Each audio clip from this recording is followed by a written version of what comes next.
Hey, you're listening to Headcanon Graps, and this is Off the Dome for Raw October 14th. And these 2 hour Raws, man, they are something else because, wow, I'm over here watching Raw at a delay, and I'm over here like, oh yeah, I got time to finish my workout, do this, do that. I'm going to get home, wrap up the main event on time by 11, and I'll be able to start recording. I get home, I'm pause the show right at the R-Truth match with a Miz, and I'm finishing up my workout, get home. I turn it on, I'm like, oh snap, I only have a match to go. Wow, like these 2 hour Raws are blowing me away with just how quick they fly by. And I don't want to say it because like I enjoyed the 2 hour show format, but I can't hold you. I am kind of missing them 3 hour Raws. I hate to say it. Like I've heard other podcasts saying it too. Like, man, this breezes by. Like this is nothing. And in my head, I didn't realize it hasn't fully hit until tonight. And I know this is only really week 2 or of this whole saga with the 2 hour Raws, but man, it floats by so easily, and I cannot complain. So, but with that being said, the show kicked off with Rhea coming out to cut a promo talking about she's looking for revenge and she is not done with Liv and with Raquel. And I'm gonna need Liv and Rhea to finish this by the end of the year. Personally, I need Rhea to be able to finish this story because I feel that her character is suffering because of the story. And what I mean by that is I think Rhea needs to now get some depth behind that character, and I don't think this rivalry with Liv over Dom and whatnot and trying to close out the Judgment Day, I don't feel like that's really leaving her the space to actually talk about herself or character or to give any logic or reasoning behind anything besides I want that belt. Well, we've had a year of her with the belt. We need something more. And so I need her to get done with these, oh, I'm going to eradicate you, and, oh, I don't know, these grandstanding promos of like, oh, I'm the eradicator, or whatever she wants to call herself. I don't know, I just don't feel like it has much substance. Damian, I don't think Damian suffers from the same thing with the Judgment Day split, but Rhea, I think we noticed it really, really in a major way when it came to her and Becky at WrestleMania this year. Just leading up to that, the promos and whatnot didn't have too much substance behind it, where you could play up with her and Charlotte the year before, the fact that there was insecurities there, and that gives her character something to feed off of and something to actually dive into. But when you look at Rhea from the angle of where she is now that she conquered Charlotte and she's moved on from it, she hasn't really had too much adversity. And though she has been playing a heel for part of that storyline, even the adversity as a heel from the babyface opposition has not been that grand or great for her either. So what are we really looking at for Rhea's character? It's something that you're going to hear me talking a lot on this channel about. I definitely got done talking about it at the on the Wrestle Dream Off the Dome, talking about Jack Perry and his character, and the fact that I don't feel like his character is that strong, even though he has a better character than he did last year. I don't think there's really much explanation behind the scapegoat or what that is. And so, in turn, I think the same thing applies to Rhea, even though I think Rhea is leaps and bounds far ahead of Jack Perry. Rhea has presence. Rhea has star quality. And not saying that Jack doesn't, but he hasn't tapped into that. And I don't think Rhea has fully tapped into who she is, because I think we tapped into something last year and we rode that wave, and then I think the wave has now subsided for the most part. She has her popularity, but it wasn't like it was last year, and I think part of that is exposed due to Becky, some of the Liv stuff, just some of the promos not being the hottest part. When she gets in the ring, people love her. When she's coming out whooping people's asses and whatnot, people love her. But it seems to be a slight disconnect when she gets on the mic. And she's not a bad talker. I just think she needs some better material to chew up. And so here's to hoping that after this storyline ends, they give Rhea a little bit something more to chew on. But with that being said, Tiff comes out, and when Tiff comes out, she's over here delivering a message for Nia, talking about, hey, stay out of her business, which to me, I'm almost like, hey, what you doing here? Because though I know she came out there to interfere and chase after Liv on Friday, I don't really think you coming out here, Tiff, is really... I don't think Rhea was the bigger problem. I think you should have been delivering this message to Liv for Nia. But we get to that point. They have a little jaw jack back and forth. Raquel and Liv actually come out and jump both of them, which leads to then Rhea going to the back being pissed off with Pierce, telling him, yo, I want a match, and I want them both tonight. Pierce says, cool, can't do it alone. We don't even waste the time the whole show, like, who's going to be her partner? Tiff walks up, and it's like, yo, did you just see that, Pierce? Like, Nick Aldis would never let that happen. Then Pierce is like, cool, y'all both can work together. Do that. And so that's our main event for the night. But I think this main event, the segment, it's a possibility of teasing, I think, a future match for WrestleMania and looking at what Rhea could do at Mania this year and who could be her challenger. And who's to say that Tiffany might not be the one to cash in on her? And all of this is leading to maybe... I've been talking on the WrestleHook podcast about about Naomi beating Nia, Tiffany cashing in on Naomi, holding the belt to Mania, and then Naomi chasing Tiffany for that belt.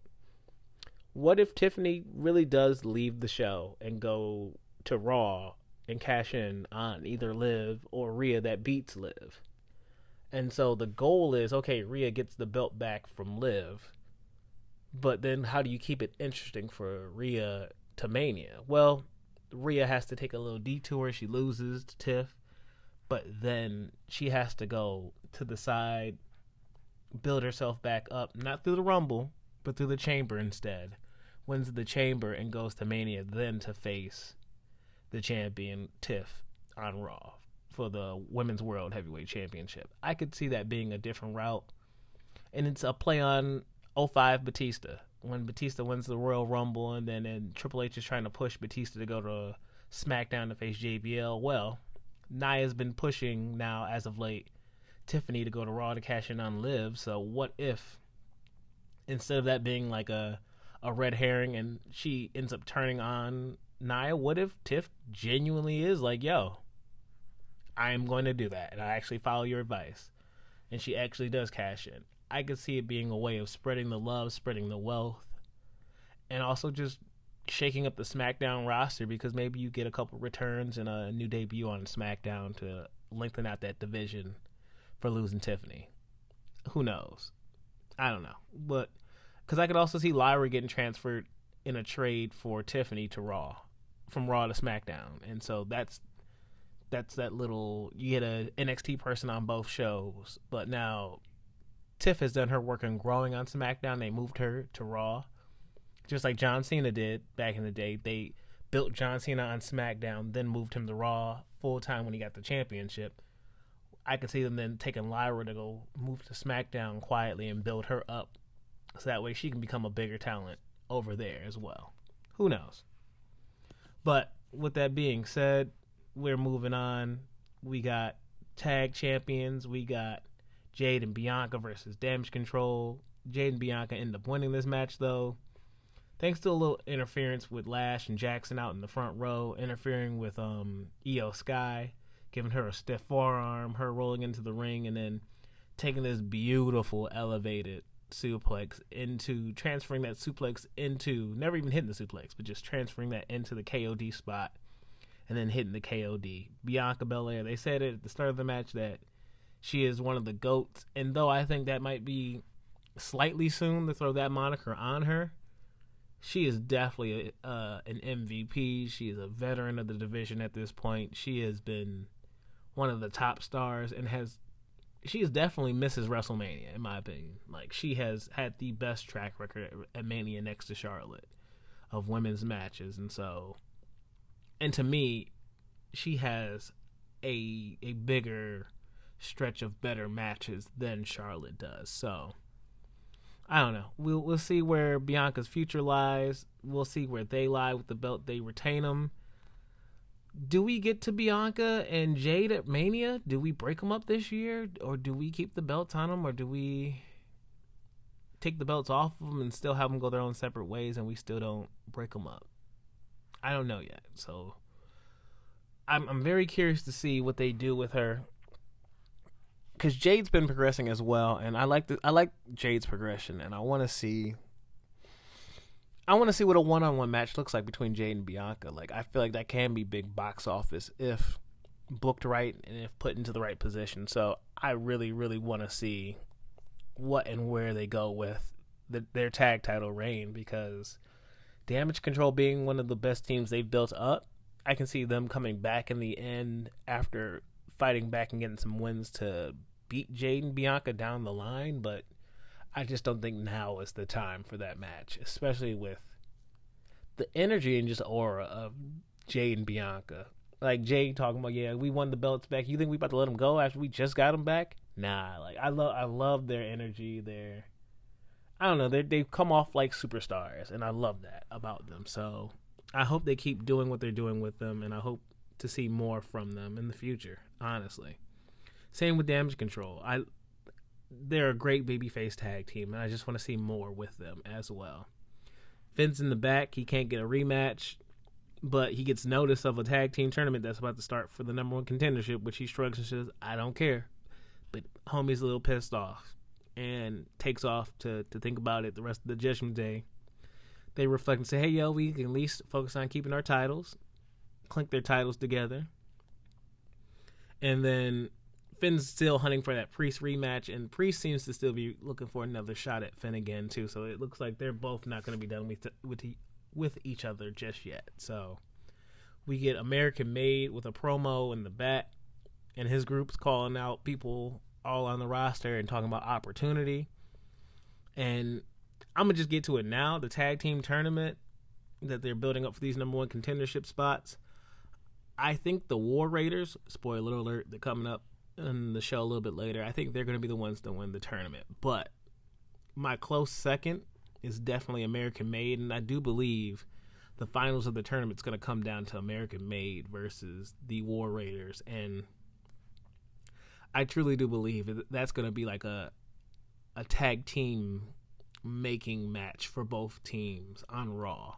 Because I don't think it's going to be a pay-per-view show, but I think that will happen on Raw. And I do think that'll make both teams out of that match, and then it would lead to the War Raiders going to face Finn and JD for the titles. So, but we will see how that tournament plays out. There is Ray and Dragon Lee versus American Made next week, and also AOP versus the New Day, which I think Xavier's story is going to really play out in that match, especially with Karrion being one of the first people to kind of kick off that story for Xavier. But to our next video package, and I was like, whoa, this is at the point where I started noticing the video packages were kind of going crazy. But Bron Breakker talks about why he beat down Jey last week, and he said, yeah, I gave you respect the week before, but you didn't give me respect back. And because of that, I had to jump you. And I'm going to take that title back now. And so they face next week on Raw, and he's coming to get it back in blood. I love the heel logic of him telling, like, Jey, you had to use your family. I'm not using my family. And though you don't use your family, you use a lot of your family's tendencies. You're wearing a leather jacket like your dad used to wear. So, like, you might not be outright saying it all the time, Bron, but I love the heel logic of him using some parts of his family, but yet, oh yeah, you're just using your family completely for them, and I didn't do it at all. So, and I mean, if we even go back and look last week, if you look at the segment, I think when Jey gives him that yeet at the end, though Bron was expecting something more verbal for respect, that yeet was a yeet of respect to Bron, and so Bron didn't like that level of respect, and so Bron wants to get the level of respect he thinks he deserves, and so we'll get that match next week. When it comes to the result next week, I don't know. I would love to say Jey retains, because I want whatever this story comes with Jey and his family and the bloodline and the reunion that we're starting to tease later on and on SmackDown previously on Friday. I just think it means a lot more if he comes back as a champion than he does as somebody who won a championship but already lost it. Him coming back the family needs the champion, him the backup, as the person who's been building his own legacy on his own, quietly away from them. They need to bring him out of his focus. He's dialed in. We need you to undial in, because we need your help over here. We need you to dial in over here with us, homie. We gonna see where that story goes. I'm in it. I'm in it to win it with Jey, and I don't expect him to become some main event superstar. But I like the push that he's getting. I think it's the perfect push for him. I think it fits his storyline. I think it's really elevated him. And like, if you look at where he started from at 2020 when they first gave him that world title shot, the promo that he is now today, the confidence in the ring, the energy, the reactions, a lot of it, he's been able to take and make it work to his advantage. And so I want to see what else he can get out of this. And I want to see what this version of him, with that title, does with the rest of the bloodline, the OG bloodline. These egos, Roman's ego. Because Roman instantly, if Jey loses that title, Roman has an instant, yo, I know you did it on your own, but like, looks like you couldn't do it on your own because you lost it in the end. And it's more about not just winning the title, but defending the title. And you lost it on your second defense. Ooh. So I don't know if Jey's just going to up and lose it next week. I don't feel like the experiment of his run is over, but I also don't think it's time for Bron to drop the belt. And so I don't know if Ludwig maybe shows his face because of the disrespect that he showed Gunther a couple weeks ago. Maybe Ludwig shows his face and Ludwig jumps them and causes a DQ in the match. And so Ludwig also wants the IC title, which then gives Jey another opponent to beat. Takes the time for him to get a little bit longer run, and also allows him to go into War Games or whatever's going to happen as the IC champion. So I'm curious to see where that goes. I hope that is the result that we get out of it. But talking about making stars and building stars, that moves us on to the next video package, which is Bronson sitting down with Adam Pearce.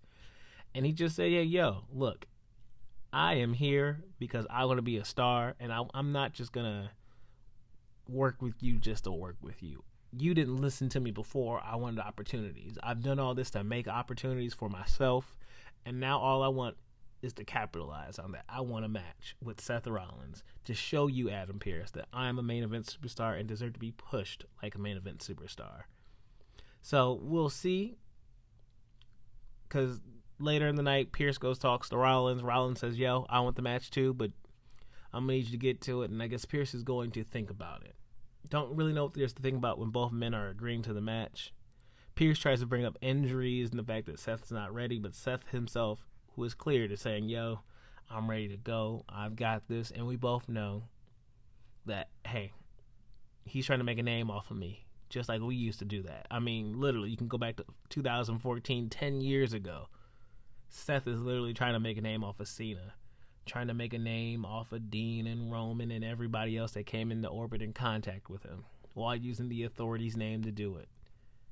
So 10 years later, which is crazy to think about when that was 10 years ago, just a decade ago now. But now he's the main eventer. Now he's the established star, and somebody else is trying to make their name off of him, which I hope they do, because Bronson deserves to get that first dub and to actually become a star off of this. Yes, Seth will probably win the feud in the end, but Bronson should come out of this better than he did coming in, especially since, and I only pushed out the video today because of the fact that I hated the fact that my Premiere was just giving me all these different issues with trying to upload the video to YouTube. I made a review and Off the Dome about the last Monster Standing match, and to me, that match should have been won by Bronson Reed. And I definitely say go check out that video. It posted today.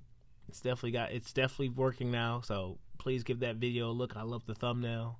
For the thumbnail alone, I said I had to post a video. So please give that video a look. Give it a like. Give it a subscribe. Give the channel a subscribe, and just check it out and see if you agree with me, because I definitely had some feelings after that match. But not even long story short, the real story that needs to be told is Bronson becoming a main eventer. And I don't think we have too many giants for main eventers. And so I would love to see that be done with Bronson Reed. And so maybe we get it at Crown Jewel. Maybe we get it at Survivor Series. But we'll see when we get Seth versus Reed. We had the War Raiders return against the Alpha Academy in the tag team tournament match. Destruction. Ran them over. Good to see Eric and Ivar back together, doing their thing. Way more serious approach, and it almost reminds me of their indie/NXT versions of themselves. And it's just really good to see them back working as a tag team like that. Excited to see the future, and then excited to hopefully see those tag team titles on them. So fingers crossed for that. Cody and Gunther have a promo, respect, calling each other out. The story of this match coming up at Crown Jewel. And I think we didn't get too much of it tonight, but there's respect going both ways. Cody tells Gunther he hasn't swam with the sharks yet until he basically faces him. Gunther calls Cody a secondary champion, and he tells him he needs to get his priorities straight so he can be focused on him. And I think that's going to be the largest story of the match, is the fact that Cody's not focused. Cody's being stretched thin in multiple different directions. And so for Cody to lose a championship, what better way to create a championship for Cody to lose than the Crown Jewel 50K diamond gold plated Grand Theft Auto belt that they got going on there. I don't know what that... It look okay. It's not really my cup of tea, if I'm being honest. I like the size of it, and that's pretty much where we stop. But I think the belt is there for Cody to lose and for Gunther to gain, because I also think Gunther's future is going to be losing that World Heavyweight Championship, because his date at WrestleMania is to retire one William Goldberg III. And once he retires Goldberg, then he'll go back for his World Heavyweight Championship. But I think the Goldberg match at Mania is more or less a thank you and a sorry for the Brock match. But also, Goldberg doesn't need to be facing for another world title again. So let's get that title off of him, spread the wealth to somebody else. Maybe a Punk, maybe a Sammy. I don't really think it's Sammy anymore. I wanted it to be Sammy, but the more and more time progresses, it could either be Sammy or it could be... I see the top 3 World Heavyweight Champions coming up either being Sammy... Oh, well, no, 4. We got to say 4 because I can't count. It's going to be Rollins. It's going to be Punk. It's going to be Sammy, or it's going to be Bron. And with Bron going back after the IC title, I don't know if he is going to regain his focus for the World Heavyweight Championship anytime soon. So I think that leads us really down to the 3 that is Rollins, Punk, or Sammy. And Sammy is my dark horse, the one I want, because we have Vancouver coming up. What better place to put the belt on Sammy than in Vancouver? I can also see in Vancouver Punk winning. Punk coming back after a good month layoff after that match. And I didn't think about it, but Punk going away and selling an injury to get around Crown Jewel and not appearing at Crown Jewel at the same time while allowing Punk to heal up is probably going to be the greatest way of getting to that Punk Gunther match, which I'm not even going to call the Punk Gunther match my idea. I don't even know where my co-host got it from, but I will cite my sources. My co-host, Brendan, he's been calling for the Punk Gunther match, and though that has been a feud I have on my 2K24 Universe mode currently, I don't know. I feel like I've saved that in my story mode until it was time to build that up, and then I had the match. and it was around the World Heavyweight Championship, and they were feuding over that. But it was when the time was right. I don't know if Gunther's time is right with Punk. I don't know if it's the right opponent.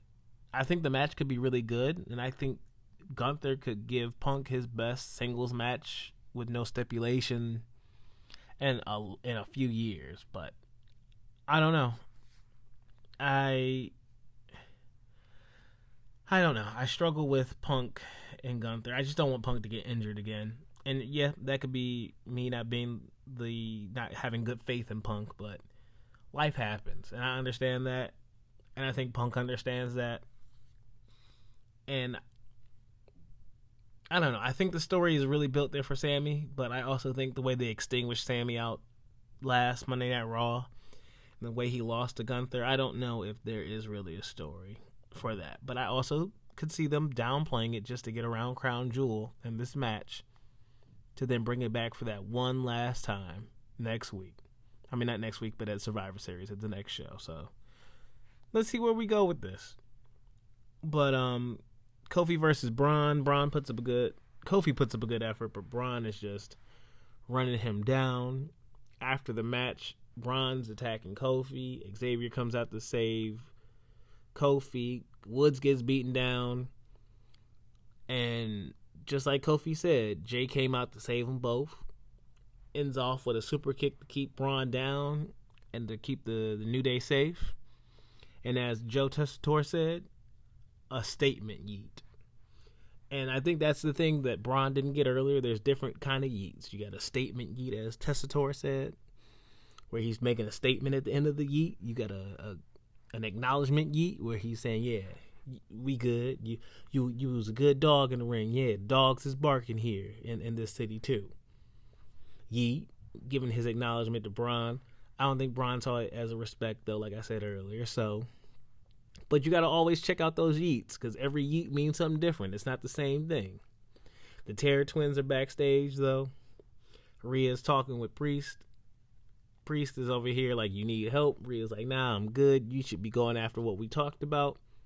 And what they had talked about was Priest going back after the World Heavyweight Championship, which, if that happens, I could see Priest being a little Monday Night Raw main event for Gunther, and a distraction of Finn getting in the way of that, allowing for Gunther to retain, and for Priest to get his sights reset back on Finn, so that way we can move to Finn getting a dub in this feud. And then I'm going to keep pushing it. A steel cage match at Saturday night's main event. That is the way this feud should end. Would love to see it. Hope we get there. Jimmy, after coming out to save the boys and do his thing, coming back to the locker room out of nowhere, sitting on his couch. There goes Jey.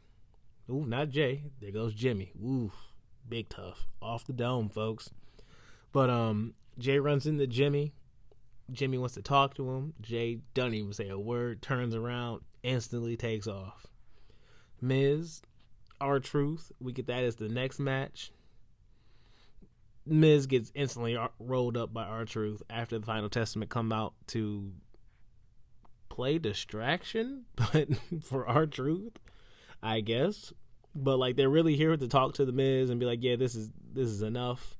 Come on, Miz. And we never really get to that point because R-Truth does a quick roll up, but keeps celebrating with Miz like he's won and like they're friends and like everything's cool.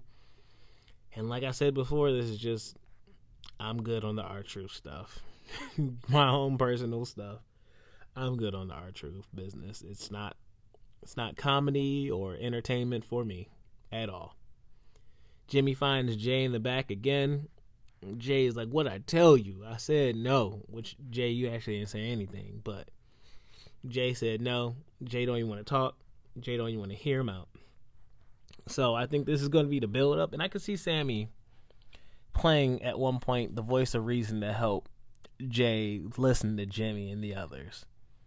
So, and I like the fact that Jey and Roman are both opposed to this idea, and they both don't want to be with each other or around each other. So it's not just like, okay, yeah, we can get the family back together. It's everybody's being apprehensive, and I feel like WWE is moving the direction of this story, at least into the way of us getting the new versus the old bloodline in War Games, while I think the fear of the KO, Randy, Cody, Roman War Games match has now kind of been eliminated from most people's heads. So I like the fact that they're shifting the story in this way.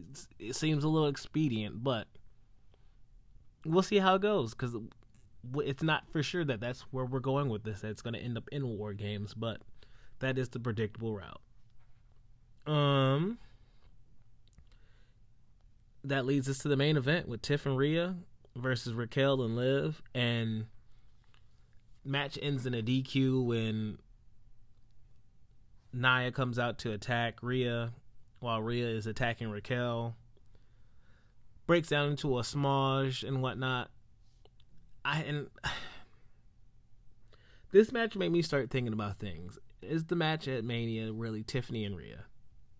I talked about it earlier on the show, and this match really had me thinking about that, especially for the fact that Rhea wasn't really tagging in, helping Tiffany, which is babyface heel, get those dynamics, get the whole point of it. But like, commentary was really harping on the fact that Tiff was taking it on the chin while Rhea wasn't really doing much to try to help at all. So I could see it being Rhea has a hard-fought victory for the title, and that's why she then loses it to Tiff, because now Tiff has an enemy in Rhea because of how Rhea wasn't helping her during this match.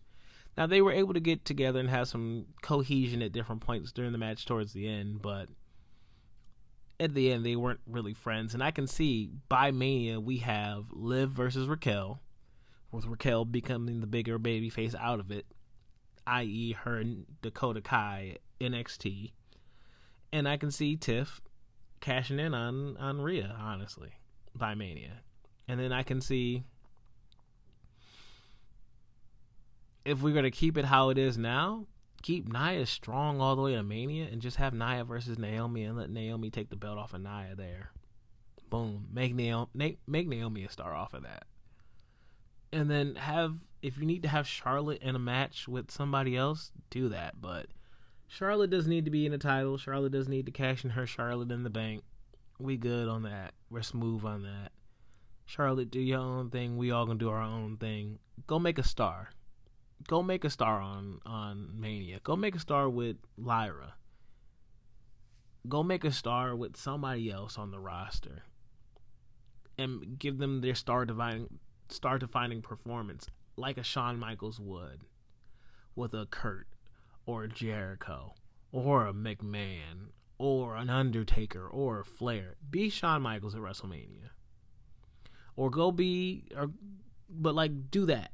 Do that for people in those singles matches. Shawn did that without a title in all of those matches. You can do the same thing, Charlotte, too. I know Bianca might be Mrs. WrestleMania, but you also need to... You can also support people and be the second Mrs. WrestleMania and make it a hard-fought contest for that title. Because Charlotte's got a great catalog, but also Charlotte, some of those matches have some stinkers or asterisks to them because of the finish or some of the things surrounding it. So I definitely say Charlotte doesn't need a title. Neither does Bianca this year. Her and Jey could do their thing. And then I'm going to keep pushing it 42. Rhea and Bianca for the title. I hope that is I hope that's the WrestleMania main event that year. For one of those nights is Rhea versus Bianca. But we'll see. We'll see where all that goes and where all that leads us to. But hey, this is Off the Dome. We're wrapping it up. So leave a comment below about your favorite parts of this show. Leave a comment thinking about where you think things are going to go in the future. And if there's any other content you want to see on this channel, hey, feel free to let me know. I've got emails posted on this channel. If you're going to get in contact with me for video ideas, please let me know. But I got a subscriber goal of 15. So hit that subscribe button, hit the bell notification, and it'll let you know when I'm doing an Off the Dome next, or when I'm dropping another storyline idea or whatnot. And I'll see you next time on this channel. Peace.